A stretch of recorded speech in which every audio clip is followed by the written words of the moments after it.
सांगोला एकेकाळी मोहिते पाटलांच्या नावाने ओळखला जाणारा किल्ला, पण काही वर्षापूर्वी एक वेगळं नाव लोकांच्या चर्चेत झळकू लागलं आणि ते म्हणजे शहाजी बापू पाटील यांचं. हो, तेच बापू ज्यांनी सांगोल्याचं राजकारण हलवून टाकलं आणि आपल्या बेधडक बोलण्यानं लोकांच्या मनात जागा मिळवली. जे राजकारणात बोलका बापू म्हणून ओळखले जातात आणि जे समोरच्या गडावर थेट हल्ला करण्याची हिंमत ठेवतात. मग तो मोहिते पाटलांचा गड असो की भाजपचा मंच, शहाजी बापूंचं नाव म्हणजे डायरेक्ट फायर. पण गंमत बघा, ज्या भाजपसाठी बापूंनी रणजितसिंह नाईक निंबाळकरांना जिंकवण्यासाठी मोहिते पाटलांसारख्या बलाढ्य घराण्याला आव्हान दिलं, त्या भाजपनेच आता शहाजी बापूंचा गेम केला. होय, सांगोल्याच्या राजकारणात आता हा शब्द गाजतोय, गेम झाला बापूंचा. भाजपच्या पालकमंत्र्यांनीच खुलेआम सांगितलं, मी मदत केली म्हणून डॉक्टर बाबासाहेब देशमुख आमदार झाले. आणि ही ओळ ऐकल्यावर सोलापूर जिल्ह्याचं राजकारण अक्षरशः हादरलं. मग सवाल उभा राहतो, शहाजी बापूंनी ज्या पक्षासाठी आपली प्रतिष्ठा पणाला लावली त्याच भाजपने त्यांना का साईडला केलं? यामागे नेमकं राजकीय गणित काय आहे आणि हा खेळ कोणाच्या इशाऱ्यावर खेळला गेला? चला, सांगोल्याच्या या गेम ऑफ पॉवरचा मागोवा आजच्या व्हिडिओच्या माध्यमातून आपण घेऊयात. नमस्कार, मी सूरज कामे आणि तुम्ही पाहताय सत्य पे सत्य, म्हणजे थोडक्यात पण महत्त्वाचं. सांगोला तालुका राजकारण, शेती आणि बापूगिरी यांचं अनोखं मिश्रण आहे. इथलं वातावरण निवडणूक आली की उकळी येणाऱ्या चहासारखं असतं. धुरळा, नाराजी आणि गटबाजी इथं दोन घरांनी कायम चर्चित राहिली, मोहिते पाटील आणि शहाजी बापू पाटील. शहाजी बापू म्हणजे एक वेगळी शैली. ते सरळ बोलतात, भावना त्यांच्या चेहऱ्यावर दिसतात आणि त्या भावनेतूनच शब्द बाहेर पडतात. कधी ते शब्द लोकांना उभं करतात तर कधी नेत्यांना अस्वस्थ करतात.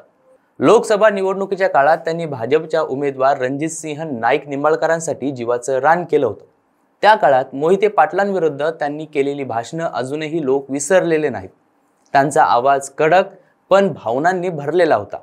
आमचं पाणी आम्हालाच हवं, तुम्ही आम्हाला शिकवू नका, असं म्हणत त्यांनी विजयसिंह मोहिते पाटलांसारख्या ज्येष्ठ नेत्यांना सरळ डोळ्यात डोळे घालून आव्हान दिलं होतं.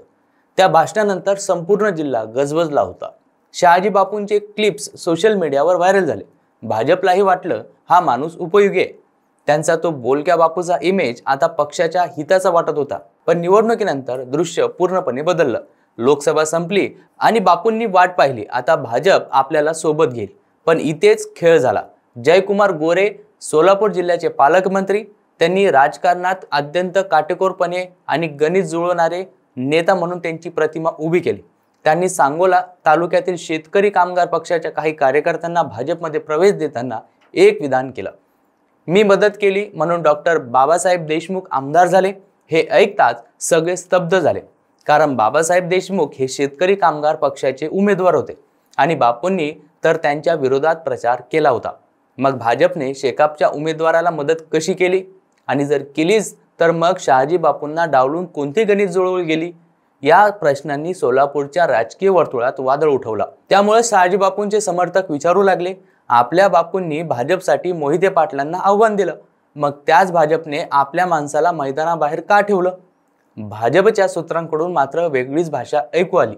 शहाजी बापू हे शिंदे गटाचे आहेत, भाजपचे नाहीत.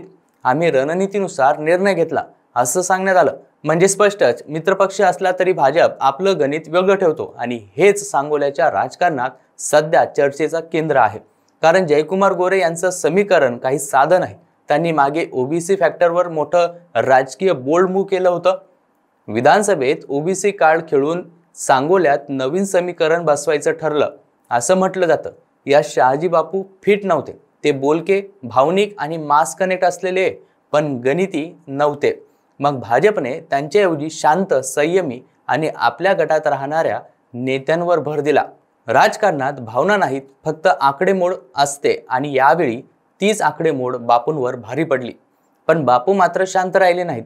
त्यांनी माध्यमांसमोर सांगितलं, भावनेच्या भरात पालकमंत्री बोलले असतील, पण मी भाजपला दोष देणार नाहीत, कारण 2029 मध्ये शिवसेनेचा उमेदवार सांगोल्यातून नक्कीच जिंकेल. या एका वाक्यानं त्यांनी सगळ्यांना संदेश दिला, मी अजून हरलेलो नाही, मी फक्त थांबलेलो आहे. त्यांच्या या वक्तव्यानं भाजप पूर्णपणे गोंधळला. तर सांगोला पुन्हा एकदा पेटलेला पाहायला मिळतोय, कारण बापूंची ही भाषा जमिनीवरच्या लोकांना भिडणारी आहे. ते जे बोलतात ते थेट मनाला भिडतं आणि त्यामुळेच ते आजही गावोगावी चर्चेत आहेत. भाजपच्या काही नेत्यांचं म्हणणं असं आहे की आम्हाला सांगोल्यात नवा चेहरा हवा आहे. बापूंचं आकर्षण आहे, पण त्यांची शैली पक्षाच्या गणितात बसत नाही. म्हणजे थोडक्यात गणित आणि भावना पुन्हा एकदा एकमेकांविरुद्ध उभ्या राहिल्यात. सांगोल्याचं राजकारण म्हणजे जणू धगधगतं अंगारा. थोडा जरी वारा लागला की पुन्हा ते पेट घेतं. त्याच पद्धतीनं या ठिकाणचं वातावरण आहे. आज शहाजी बापूंना वाटतंय ज्यांच्यासाठी आपण लढलो त्याच पक्षाने आपलाच गेम केला. पण लोक मात्र म्हणतात बापू हरले नाहीत, ते अजूनही लढतायत. भाजपने गणित जपलं, शहाजी बापूंनी भावना जपल्या आणि लोकांनी आठवणी जपल्या. त्या भाषणाच्या, त्या जोशाच्या. 2029 ची निवडणूक सांगोल्यात स्फोटक होणार. कारण आता बापूंचं एकच ध्येय आहे, या वेळेला हरायचं नाही, उत्तर द्यायचं. लोक म्हणतात बापू हरले तरी गप्प बसत नाहीत. ते पुन्हा उभे राहतात आणि पुन्हा सांगतात मी कोणावर दोष देणार नाही. पण हिशोब मात्र लोक देतील. सांगोला पुन्हा पेटेल, राजकारण पुन्हा तपेल आणि त्याचं केंद्र असेल ते म्हणजे शहाजी बापू पाटील. तुम्हाला या संदर्भात काय वाटतं ते कमेंट करून नक्कीच कळवा. आणि अशाच माहितीपूर्ण व्हिडिओसाठी पाहत राहा सत्य पे सत्ता, म्हणजे थोडक्यात पण महत्त्वाचं.